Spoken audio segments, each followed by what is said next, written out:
Good morning. Let's start off our Monday with our daily work assignment. It is indeed quarter two, day 10, day 54 overall.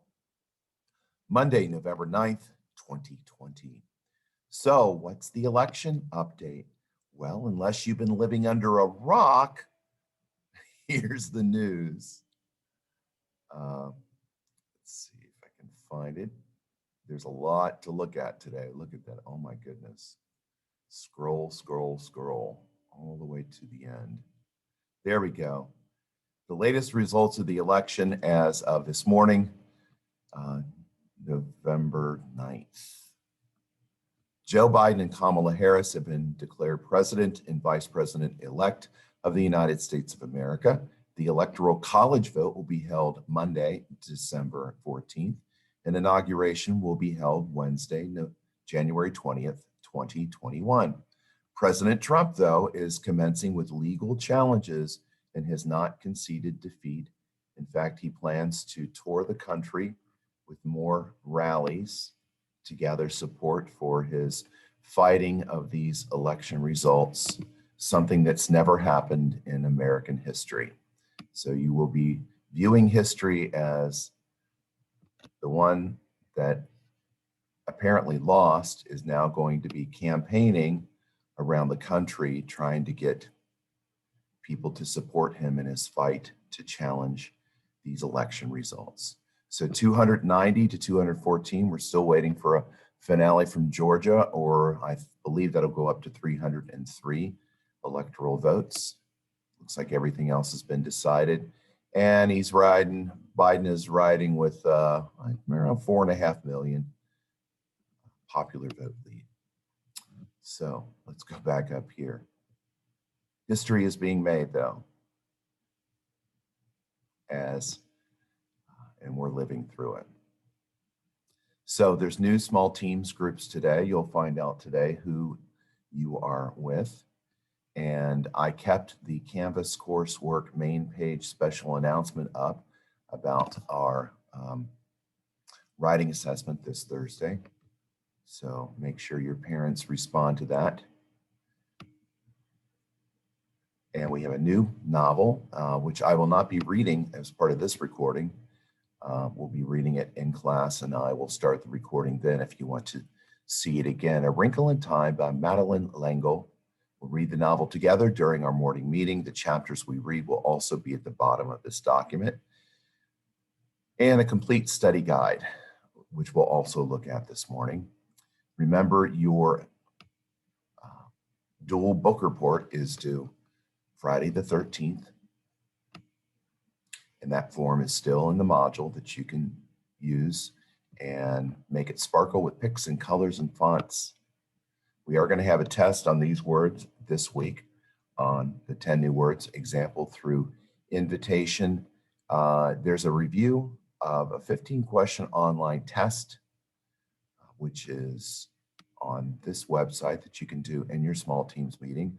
There will be a real test later this week to see how well you can identify the different types of sentences, and especially can you write them. New editing topic, Blackbeard the Pirate. And there's a video about him in the fun facts. And we'll read a chapter of ancient Mesopotamia. Actually, we're reading an introductory chapter first before we get into our larger book about the ancient Sumerians. So, and there's a cool little video here too. The geography project for your little town or municipality or village or city is going to be due next Monday, November 16th. You can create a poster, a PowerPoint, whatever you want on your municipality, and we'll get into more details on that today. But this is part of it, the Pinellas map, filling that in.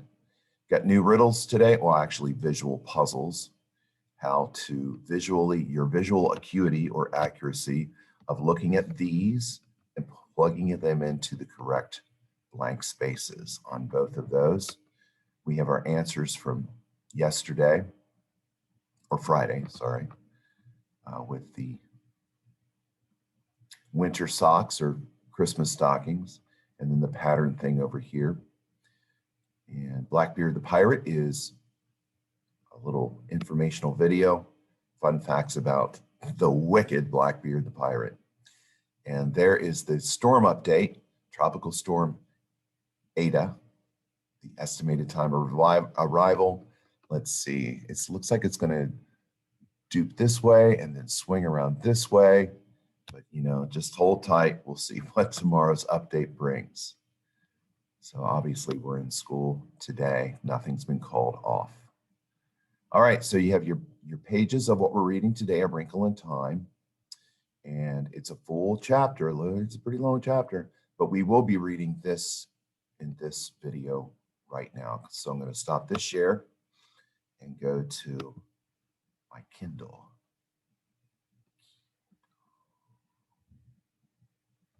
There it is.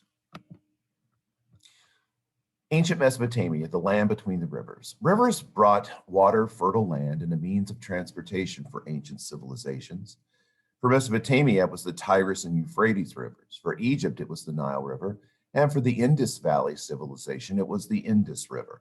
But they all had to grow up around rivers because of the water, the food, and the watering the crops and transportation. The rivers provided an ability to create large cities. Mesopotamia. The land of Mesopotamia means land between the rivers, got its name because it was wedged between two important rivers, the Tigris River and the Euphrates River. Primitive humans were nomads, which simply means they moved from place to place to hunt and fish in areas where there were natural resources. Beginning about 10,000 years ago, people began to experiment with farming. Farming their own food meant they could stay in one place. The crescent of land between the two rivers had rich, fertile soil, and it was an excellent location to begin the earliest ventures into agriculture. Today, this area is modern-day Iraq. Here's the timeline of ancient Mesopotamia. 8000 BC, the first nomadic people gathered in the Fertile Crescent area of Mesopotamia. 6,000 to 7,000 people began to create pottery to store food and serve it. They experimented with different shapes and forms. 4,500 BC, the civilization of Sumeria begins. 2,500 BC, the civilization of Assyria begins. 1,700 BC, the civilization of Babylonia begins. And the first code of law is created by Hammurabi. Good old Hammurabi, very important figure in history. So, unlike Egypt, which had pretty much the same culture, civilization from the beginning, they had different dynasties, different, ups and downs, but nothing like ancient Mesopotamia, because you had the Sumerians, then you had the Assyrians, then you had the Babylonians, then you had a host of others that would claim that land. But they all lived in the area known as Mesopotamia, the land between the two rivers. We will stop there, and I will be with you shortly. Upload this video.